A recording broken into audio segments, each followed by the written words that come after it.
ଚାନ୍ଦବାଲି ରେ ବିଜୁ ଜନତା ଦଳର ବିଶାଳ କର୍ମୀ ସମ୍ମିଳନୀରେ ଯୋଗଦେଲେ ଭଦ୍ରକ ଜିଲ୍ଲା ପର୍ଯ୍ୟବେକ୍ଷକ ସଞ୍ଜୟ ଦାସ ବର୍ମା। ଭଦ୍ରକ ଜିଲ୍ଲାର ପର୍ଯ୍ୟବେକ୍ଷକ ଭାବେ ସଞ୍ଜୟ ଦାସ ବର୍ମା ନିଯୁକ୍ତି ହେବା ପରେ ଏହା ଥିଲା ତାଙ୍କର ପ୍ରଥମ ଚାନ୍ଦବାଲି ଗସ୍ତ। ଚାନ୍ଦବାଲି ବ୍ଲକର ଖେରଙ୍ଗ ବଜାର ଠାରୁ ଏକ ବିଶାଳ ବାଇକ୍ ରାଲିରେ ତାଙ୍କୁ ଚାନ୍ଦବାଲି ସହର ପର୍ଯ୍ୟନ୍ତ ଅଣାଯାଇଥିଲା। ଏଠାରେ ବିଜୁ ଶ୍ରୁତି ଭବନ ପରିସରରେ ଅନୁଷ୍ଠିତ କର୍ମୀ ସମ୍ମିଳନୀରେ ଯୋଗଦେଇ मुख्यमंत्री नवीन पट्टनायक शासनकाल मध्य ओडिशा विकासर शीर्ष छुईंछि बोली कहिथिले। एथिसहित चांदबालीर रूपरेख बदलिबारे विधायक व्यामकेश्वर रायଙ୍କ उद्यम को प्रशंसा करथिले। एही सम्मेलन में सांसद मंजुलता मंडल, भद्रक विधायक संजीव मल्लिक प्रमुख जोग देथिले। खेरंग बजार ठारू चांदबाली पर्यंत प्रति छकरे श्री दास बर्मा को स्वागत करने बहु संख्यार नेता कर्मी और महिला स्वयं सहायक गोष्ठीर सदस्य माने उपस्थित थिले। चांदबाली प्रकाश कुमार नायक रिपोर्ट आमो न्यूज।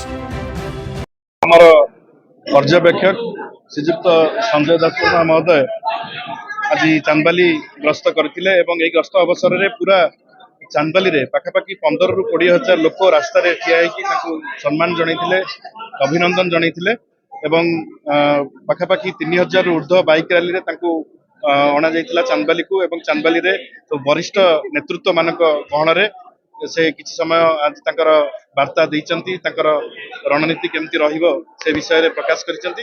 तेणु आज जो भली भाबरे अभूतपूर्व भाबरे संबर्धना दिया गला मु चांदबाली वासी को धन्यवाद देबी एवं आशा करी जे आगामी जो 2024 निर्वाचन होउची चांदबालीवासी निश्चित भाव में माननीय मुख्यमंत्री नवीन पट्टनायक को आशीर्वाद करेंगे एवं मते मध्य आशीर्वाद करेंगे।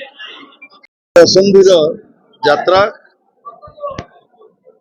मोर साथी सहयोगी डॉक्टर व्यामकेश्वर राय पंचदश विधानसभा को प्रथम करी जेतेबेले निर्वाचित होइतिले आमे अपेक्षा रखिलु जो आशा आकांक्षा चांदबालीवासी आशीर्वाद करिसेंती से आशा आकांक्षा पूर्ण होइछि कि नाही मु आश्वस्त तांकर नेतृत्व रे चांदबाली रो विकास आज बहु परिमाण रे गतिशील होइछि एवं माननीय मुख्यमंत्री नवीन बाबूंकर जड़े घनिष्ठ सहयोगी हिसाब रे राज्यर से युवक मानकर केवल नेतृत्व नहीं नांती भद्रक जिल्लार विशेषकर चांदबाली माटीर विकासर आज से शीर्ष रे मु आशा करुच्ची 2024 साधारण निर्वाचन रे चांदबालीवासी अनुरूप भाव में आशीर्वाद करेंगे, सहयोग करेंगे, शुभेच्छा जनइबे। नेतृत्व रे जो भली भाव में चांदबाली विकास चलती से विकास जमती अधिक गतिशील हम।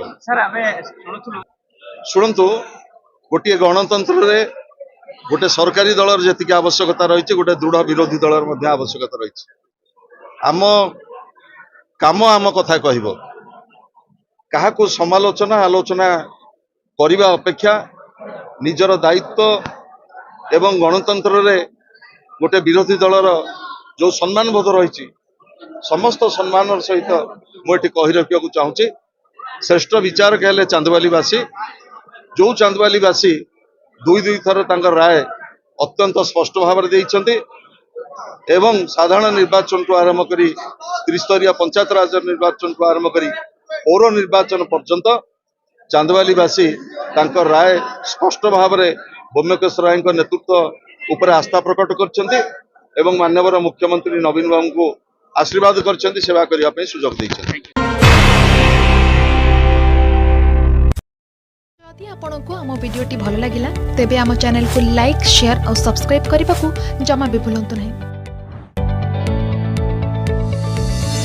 यदि आपको आम भिडी भल लगा तेब आम चैनल को लाइक, शेयर और सब्सक्राइब करने को जमा भी भूलु नहीं।